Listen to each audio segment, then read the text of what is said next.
Mateus 6, 22 diz o seguinte: a candeia do corpo são os olhos, de sorte que, se os teus olhos forem bons, todo o teu corpo terá luz. Se, porém, os teus olhos forem maus, o teu corpo será tenebroso.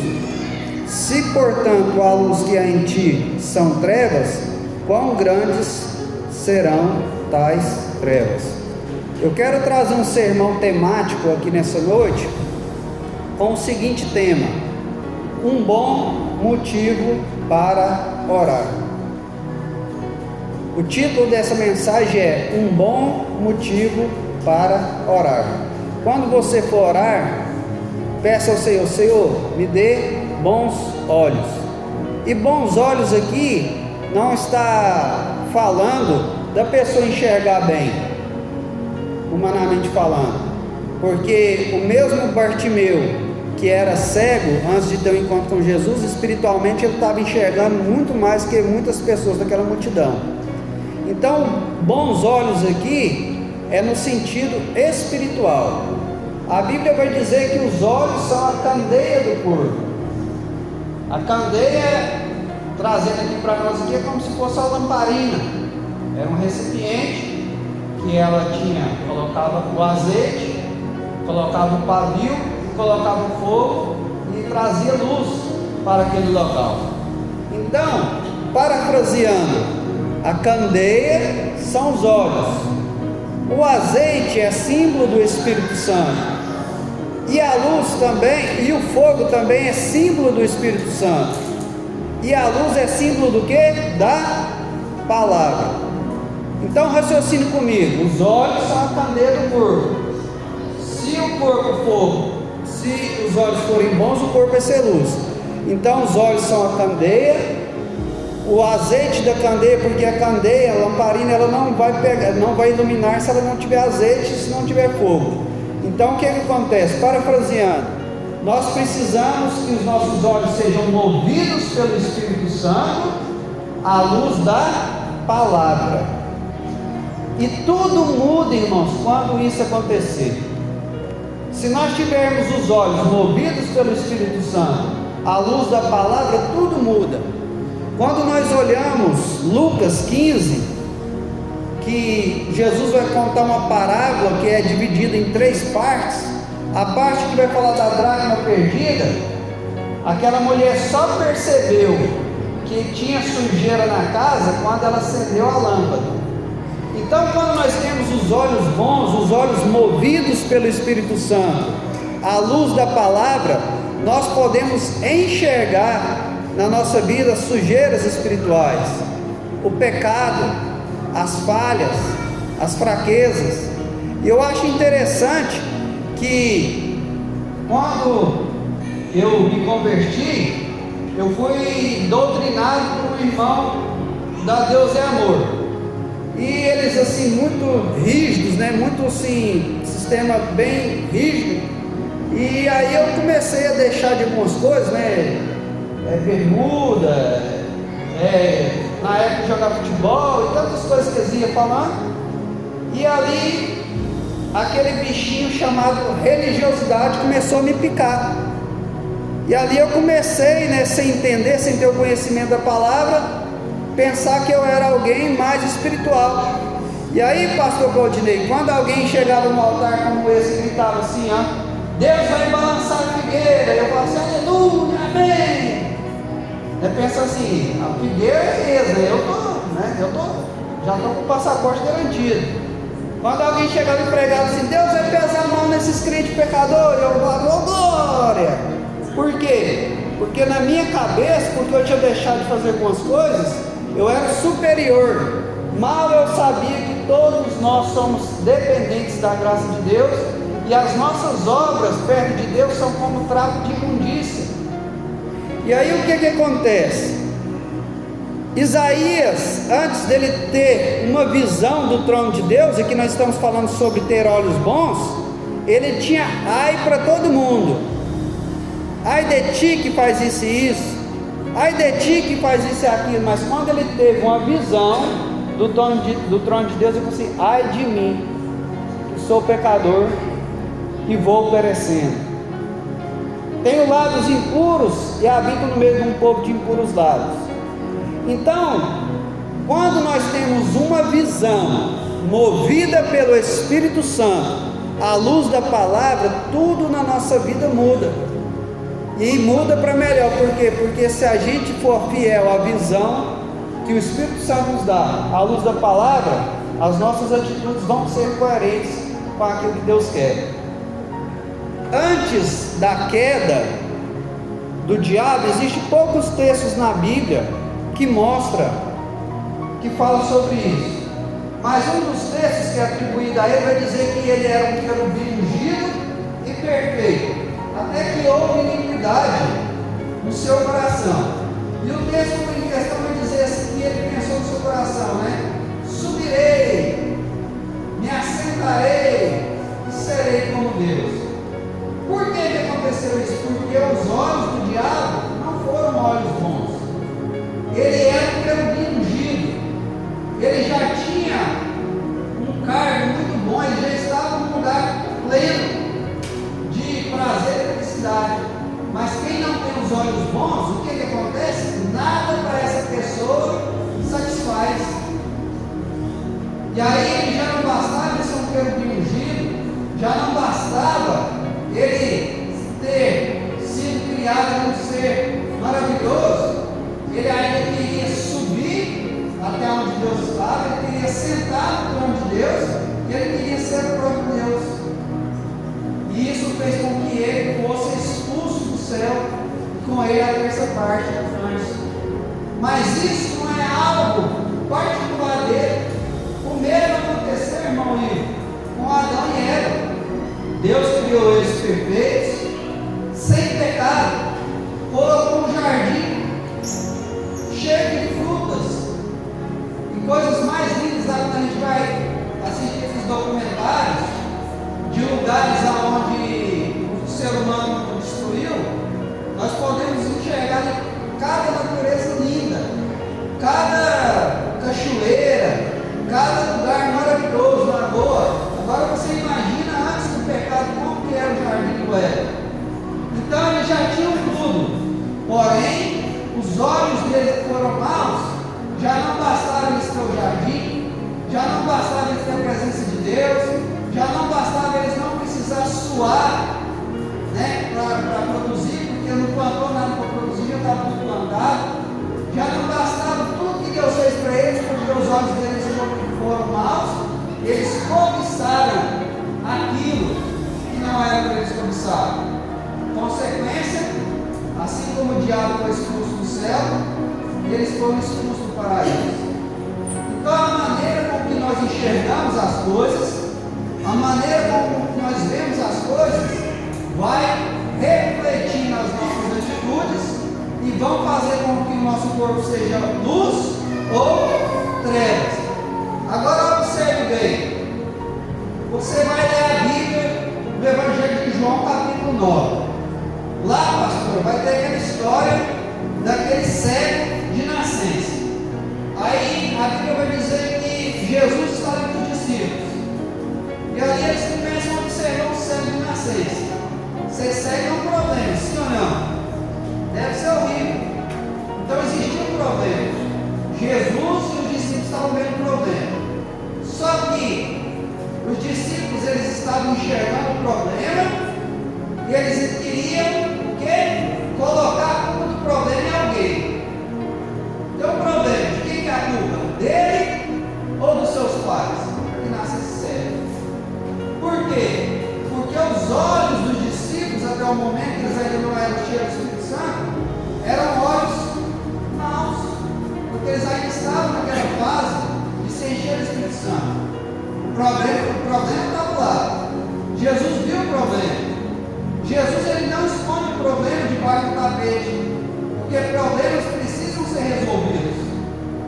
Quem é motorista que sabe, o carro começa um barulho diferente, é um problema, sim ou não? Aí eu penso, vou deixar quieto para resolver. Não vai resolver, vai piorar. Você tem que resolver o problema. Seu filho, sua filha começa uma atitude diferente, você está vendo um problema, tem que conversar. Se não conversar,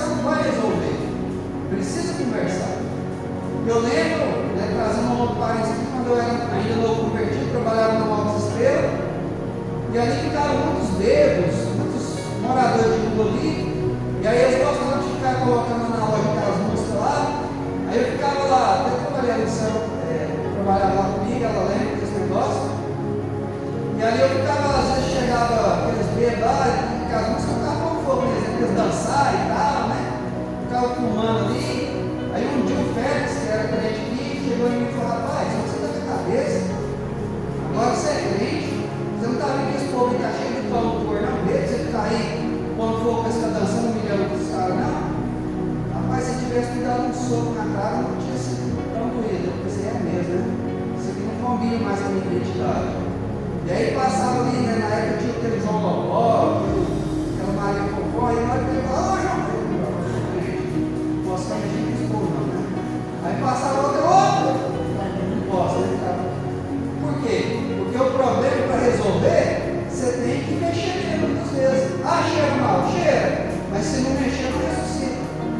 Voltando aqui para a mensagem, Jesus ele viu o problema, mas como ele tinha uma visão boa, ele não só viu o problema, mas ele procurou resolver o problema. Nem ele pecou, nem seus pais, mas isso aqui é para a glória de Deus. Então, quem tem olhos bons, irmãos, ele não só vê o problema, mas ele consegue enxergar naquele problema uma oportunidade de glorificar o nome de Deus. Exemplo: a igreja está fria. Realmente, irmãos, não é só a igreja de Cristo, Assembleia Geral, está fria mesmo. É um problema. Mas e aí? Eu vou ficar, a culpa é de quem? É do pastor? A culpa é de quem? Da equipe de louvor? A culpa é de quem? É do PT? Não, irmãos, eu tenho que fazer o quê? Eu tenho que procurar resolver o problema. Eu não posso orar pela irmã, orar no lugar dela, mas eu posso orar por ela.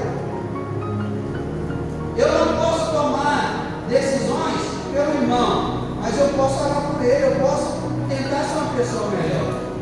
A minha mãe ainda não serve o Senhor, conforme diz as Escrituras, mas eu lembro que teve uma época que eu estava muito chateado, porque a gente começa a ler a Bíblia, que vai ensinar como deve ser a igreja ideal, e a gente começa a enxergar a igreja real, dá aquele choque, né, pastor Rosa?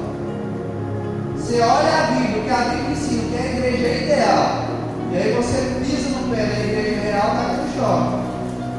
E eu comecei a ficar chateado. Na época eu era diácono lá na igreja, estava na portaria, comecei a ver muitas coisas, eu comecei a ficar chateado. E aí um dia eu estava meio chateado, minha mãe conhece aqui, né? Não precisa nem falar nada. O que foi, meu filho? Ah, estou meio chateado com isso que está acontecendo na igreja. Aí ela falou assim, nem crente ela é, mas Deus usou ela naquele dia. Ela falou assim, meu filho, qual que é a sua função na igreja? Aí na época eu sou líder do departamento de missões. Ela, o que é isso? Não, a gente vai no presídio pregar, a gente vai no centro de recuperação, vai no hospital, é pregar o evangelho. Ela falou assim, então faz o seu papel certinho e deixa Deus com Deus. Eu assim, né? Toma essa, né? Faz essa. Aí, o que acontece? Nós precisamos ter olhos bons, existem problemas. Mas se você não tem condição de resolver na hora, você também não precisa colocar ele para baixo do tapete, mas vai falar com o teu pai que resolve. Tudo na vida vai depender de como nós enxergamos as coisas. 2 Reis capítulo 6 vai contar que o rei da Síria ele fazia planos para matar o povo de Israel. Aí ele fazia planos, né? Fazia planos, mas lá em Israel tinha um homem que era assim com Deus, Eliseu. E aí o rei da Síria fazia planos e Deus falava para o amigo dele, Eliseu, ó, é assim assim. E aí Eliseu ia lá e falava para o rei de Israel, ó, assim assim. E aí os planos do rei da Síria nunca davam certo. E a Bíblia diz que isso aconteceu por muitas vezes. Aí o rei da Síria ficou chateado, ficou nervoso, disse, tem alguém aqui que está vazando informação. Vamos descobrir quem que é. Aí aquele povo falou assim, ó, vou te falar o que é. Lá em Israel tem um homem que quando você está lá no seu quarto planejando mal,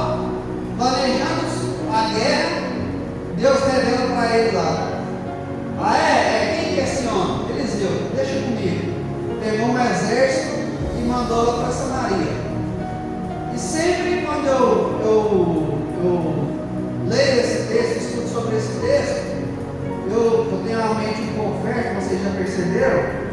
Eu lembro na época de escola.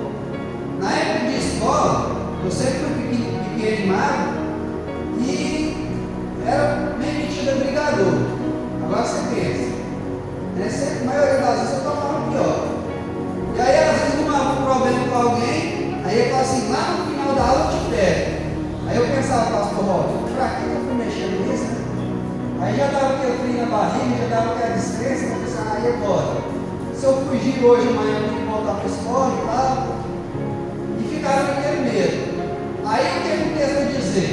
Voltando para o texto vai dizer que o moço de Eliseu foi buscar água e viu aquele grande exército. Naquela época não tinha 190 que ligar para a polícia, não tinha direitos humanos. Meus irmãos, era morte na certa. E aí ele ficou desesperado. Eu ficaria desesperado. Eu acho que nem passava lá para falar para Eliseu. Eu acho que eu já, né, se você estiver do lado morto, eu já subia para o outro lado. E aí o que acontece? Ele chegou e falou para Eliseu. Eu imagino Eliseu acordar, né? Eu imagino Eliseu pegando assim: vem cá, meu jovem, calma. Eu imagino Eliseu falando assim: papai, abre os olhos desse moço aqui. E aí, na hora que os olhos espirituais dele foram abertos, ele viu aquele tanto de carro com cavalo de fogo. Por quê? Porque como nós enxergamos a situação, vai mudar totalmente as nossas atitudes. Às vezes a gente pensa, eu estou perdido, acabou para mim. É igual aquela imagem que você deve ter visto na internet. O cara sentado de cá olhando a televisão, as notícias, estou perdido. O de cá sentado ali na Bíblia, estou salvo. Então tudo vai depender, irmãos, de como nós enxergamos as coisas. Tudo vai depender de como nós enxergamos a situação. 40 dias o gigante Golias afrontando o povo de Israel. 40 dias.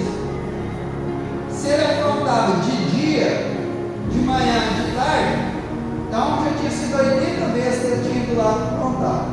Quando chegou 80 vezes, Davi chegou lá. O povo de Israel estava vendo o quê? Um gigante. Tinha um gigante lá, não tinha? Sim ou não? E estava vendo lá uma afronta, estavam vendo lá um problema, estavam vendo lá uma situação de morte ou de escravidão. Davi chegou lá, cheio do Espírito Santo, ele viu o gigante, mas no gigante ele viu uma oportunidade do nome de Deus ser glorificado e de receber as recompensas do rei. Esse texto é maravilhoso, irmãos. A pastora falou aqui sobre depressão. Depressão, irmãos, ela vem muito daquilo que às vezes a gente alimenta na nossa alma. Cada caso é um caso, sabe isso? Mas vem muito daquilo que a gente alimenta na nossa alma. Aqueles homens, irmãos, eu acredito que eles estavam tendo uma de depressão, porque todo dia, aquela afronta de manhã, aquela afronta de tarde, imagina o medo que ele voltava. Imagina o pavor do que ele voltava. Mas Davi chegou lá, ele viu o que? Ele viu uma oportunidade. Aí ele perguntava: quem que é esse camarada aí? É o gigante. E quem derrotar ele vai ganhar isso e isso. Aí ele pensava assim: rapaz, será que esse cara está falando sério ou está brincando? E aí? Quem que é esse aí? Esse aí é o gigante, quem mata ele vai ganhar isso e isso. Pode ver que ele perguntou umas 3 vezes. Ele não tinha Alzheimer. Ele falou assim: rapaz, essa proposta é boa demais, deixa comigo então. Por quê? Porque ele enxergou naquele gigante uma oportunidade do nome de Deus ser glorificado. Então, quando vier o problema, você pode pensar, ou é para a morte ou é para a glória de Deus. E como você enxergar a situação vai refletir diretamente nas suas atitudes. Por quê? Porque se os nossos olhos forem bons, o nosso corpo será luz. Se os nossos olhos forem maus, o nosso corpo será trevas. Então, vou repetir o tema da mensagem. Um bom motivo para orar: Senhor, me dê bons olhos. Quando Davi estava ali no seu palácio e viu Betseba tomando banho, ele não teve bons olhos. Vou te dar alguns motivos. Primeiro, é certo que naquela época Deus já permitia, tolerava, acho que é melhor dizer a palavra tolerava, a pessoa o homem casar com mais de uma mulher. Por que eu acredito que ele tinha maus olhos? Por quê? Porque Davi também era assim com Deus. E certamente Davi sabia que Deus não aprovava aquilo. Mas o pior não é nem isso. O pior é o quê? Que Davi mandou perguntar quem era ela. E aí alguém respondeu para ele: essa mulher é esposa de Urias.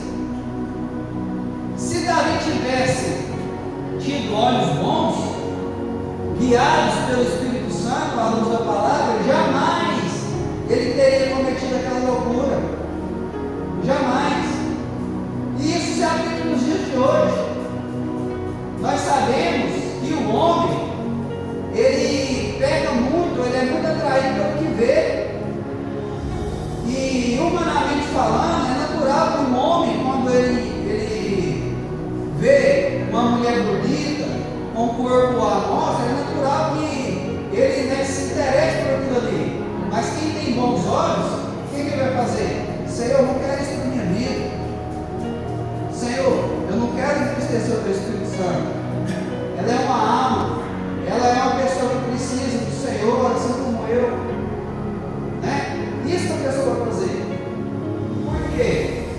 Porque isso vai evitar com que a pessoa caia num buraco, entre num precipício.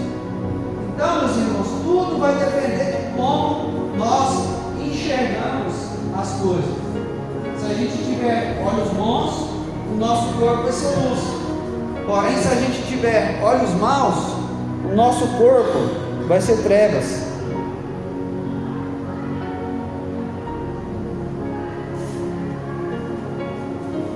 Eu te pergunto, irmãos, o que é que os anjos, os serafins de Isaías 6 viram para com duas asas eles cobrirem os olhos, com duas asas eles cobrirem os pés, com duas asas eles voarem e clamarem sem cessar: Santo, Santo, Santo é o Senhor dos exércitos, toda a terra está cheia de sua glória. O que é, irmãos, que Daniel viu, que ele por décadas permaneceu tão fiel a Deus? Meus irmãos, quando a gente vai entrar nos detalhes da Bíblia, é algo espetacular. Daniel, ele era um jovem quando ele foi tirado da sua nação, do seu povo, para ir para uma nação estrangeira. Certamente Daniel viu ali pessoas que ele amava sendo mortas pelo exército. Ele tinha tudo para ser uma pessoa revoltada. É muito provável que Daniel era castrado. Por quê? Porque ele era um eunuco do rei.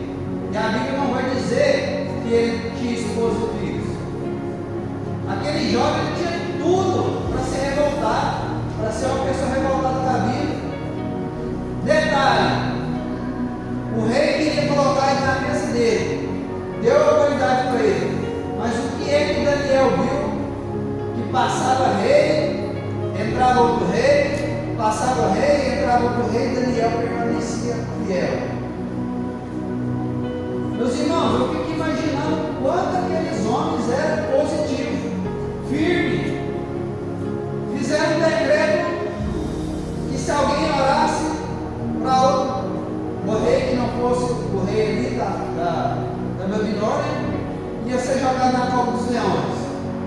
Não lembro aqui bem se era durante 30 dias ou 40 dias que ele podia orar, me fugiu aqui da memória, mas o certo é que era um curto espaço de tempo. Se fosse eu, irmão Rodos, pastor Rodos, eu pensava o seguinte: 30 dias passa rapidinho, né? Bora aqui só na minha mente, mas era firme demais.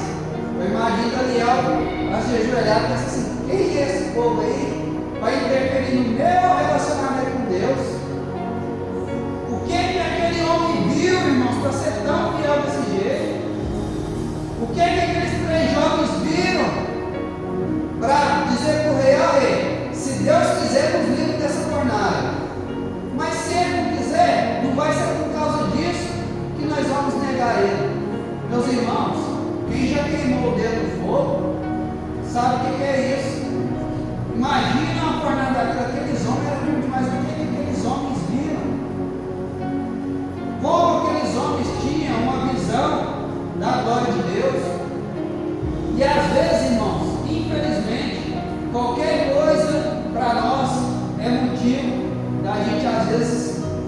entristecer com Deus, murmurar contra Deus, afastar do meio do povo de Deus. O que Moisés viu, irmãos? Para largar o Egito, para ir sofrer com o povo no deserto. Eu sempre gosto de falar isso. A Bíblia vai dizer que Moisés era filho da filha de Faraó, porque na língua hebraica não existe a palavra neto. E todo mundo aqui sabe que o que o filho nunca conseguiu com a mãe ou com o pai, o neto consegue. É assim ou não é? Eles falam que o filho é a massa e o neto do mundo. Então, ele tinha todas as regalias possíveis, mas ele abandonou tudo. Para quê? Para agradar a Deus. O que aqueles homens viram? E aqui hoje eu vou partir para o encerramento dessa mensagem. Se os nossos olhos forem bons, o nosso corpo será luz. Se os nossos olhos forem maus, o nosso corpo será trevas. Se você pesquisar na internet, você já deve ter talvez até visto uma missionária por nome de Ellen Roosevelt. Eu acho que a pronúncia é essa. Ela é recém-formada em medicina, morava num país de primeiro mundo, nova, jovem. Ela diz o seguinte: eu vou ser missionária no Congo. Isso aconteceu há poucos anos atrás. Você pode pesquisar aí na internet, poucos anos, 50 anos, 60 anos atrás. E ela saiu de um país de primeiro mundo, se eu não me engano, é Inglaterra. Depois você pode pesquisar. Eu posso mandar o videozinho para a pastora colocar no grupo. E aí ela foi fazer missões no Congo, um país da África que estava tendo guerra civil. Ela chegou lá, montou um hospital, treinou enfermeiro no hospital para 100 leitos, fazendo bem. Os radicais chegaram ali, destruíram o hospital dela, levaram a cativa presa, colocaram ela no cativeiro, espancavam ela, várias vezes torturavam ela. E um dia ela disse o seguinte, escreveu no diário dela: essa noite foi a noite mais terrível da minha vida. Eles me bateram a ponto de quebrar os meus dentes, quebraram meu braço, e eu fui abusada violentamente. Os irmãos estão me entendendo. Passaram uns dias, eles liberaram ela voltou para o seu país, cuidou da sua saúde, e ela disse: eu vou voltar para lá. E aí o pessoal da missão falou assim: de jeito nenhum, você não vai voltar para lá não. A guerra lá agora está mais travada. Ela disse: eu vou voltar para lá. A gente não te envia, se você não me enviar, eu vou assim mesmo. E aí eles viram que ela estava decidida, ela voltou para lá. Viu que o hospital estava destruído, angariou recursos, construiu um agora para 250 leitos, treinou centenas e centenas de jovens ali para serem enfermeiros e deixou lá um grande hospital funcionando e foi embora já com a idade avançada. Ela escreveu um diário dizendo o seguinte: nós queremos Jesus, mas queremos ser aplaudidos. Nós queremos Jesus, mas queremos reconhecimento. Nós queremos Jesus, mas queremos proteção. Mas o ápice da nossa fé é quando só Jesus for suficiente. Irmãos, o que uma mulher dessa viu? Para largar um país de primeiro mundo para sofrer lá, ser violentada, espancada e depois voltar lá e deixar um trabalho ainda maior. Eu estava escutando um podcast do Jesus Foco, da Mais, que é uma agência missionária que trabalha só com igreja sofredora, e no podcast eles estavam contando que recentemente agora, poucos anos atrás, um irmão lá na faixa de Gaza foi pego, descobriram que ele era crente, 2 filhos e a esposa grávida, levaram ele e começou a torturar ele. Nega Jesus, senão nós vamos te matar, não nega. Nega Jesus, senão nós vamos te matar, não nega. E aí foi passando os dias, eles mataram ele, e o pastor foi lá na casa da viúva dele consolar ela. E a viúva dela falou assim para ele o seguinte, em lágrimas: pastor, eu tenho 2 filhos, eu estou grávida, precisava muito do meu marido estar aqui para me ajudar nesse momento. Mas eu vou te dizer uma coisa, pastor. Eu prefiro ele morto do que o marido dentro de casa que negou a Jesus. Meus irmãos, o que essas pessoas viram que nós precisamos ver? Nós precisamos ser mais firmes, irmãos. Precisamos ser mais radicais. Billy Graham dizia o seguinte: no mundo de extrema corrupção, um pouquinho de obediência é visto como radicalismo. Meus irmãos, nós precisamos pedir a Deus: Senhor, me dê bons olhos. Me dê bons olhos. Eu termino também com outro testemunho que eles contaram lá, desses países aí de predominância de muçulmanos. Um jovem, 16 anos, se converteu. E ele começou a pregar ali de forma escondida com um coleguinha de infância dele da mesma idade. E ele ganhou o coleguinha de infância da mesma idade. E os pais deles, que era o colega que ele ganhou, eram muçulmanos. Para vocês entenderem, eu e o Robson, nós somos colegas. Eu pego e aceito Jesus e prego para ele e ele converte. O pai do Robson, mais a maioria descobre que ele converteu, e eles mesmos, não que eles são loucos, mata o filho, nega ou morre, não nega, matou. E aí eles mandam, os pais mandam prender o jovem, né, que pregou, e o jovem vai para o presídio, e todos os dias nesse presídio ele era torturado, agulha debaixo da unha, afogamento, choque nas partes íntimas, fogo, queimar, todo tipo de tortura, nega ou nós vamos te matar. Isso foi bastante semanas. Sabe o que aconteceu? Os outros presos vendo ele daquele jeito, sofrendo, não negaram Jesus. Na hora que os torturadores saíram, o que é isso? Aí o jovem começava a pregar, o povo começou a converter. No outro dia, aquela tortura: rapaz, o que você viu nesse Jesus?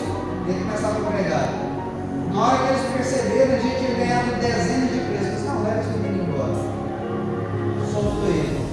O que essas pessoas viram que nós precisamos ver? Amém? Se coloque de pé. Glória a Deus, nós vamos orar neste momento. Nós precisamos, irmãos, mergulhar mais fundo. Água nos pés é bom, né? Você tem controle. Quando a gente vai para a praia, minha esposa tem muito medo de água, ela fica lá só com a água só no pezinho, né? Tem controle, é bom, refresca os pés, né? Mas Deus quer nos convidar para águas profundas, aonde o controle é dele. Um bom motivo para orar.